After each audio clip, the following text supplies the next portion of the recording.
Doing the research is usually the most difficult and time consuming part of product creation. Once you've taken down your notes and you finish your research, it's time to start creating your product. And there are many ways to create a product. You could write an ebook, you could outsource it, you could create audio lessons, and so on. And what I do is I just create video lessons. For me, that's the fastest. I don't have to worry about sitting down and typing down a 10-page document.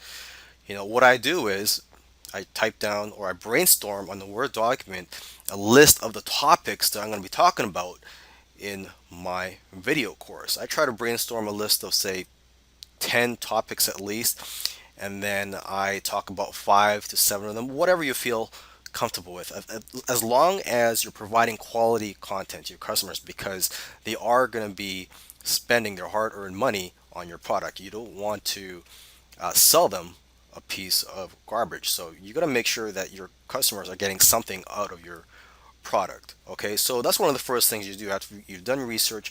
You brainstorm a list of the topics for each video lesson in your product. Okay, and what I use is Camtasia to record the screen.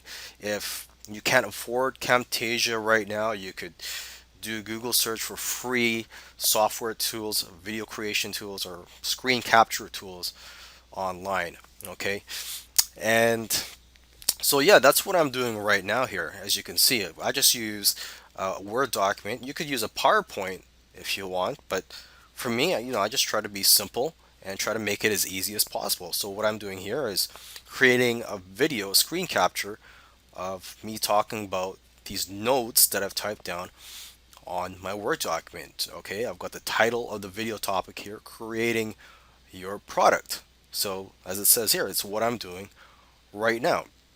Okay, so hopefully I've got my message across here, and this is the way I create my products.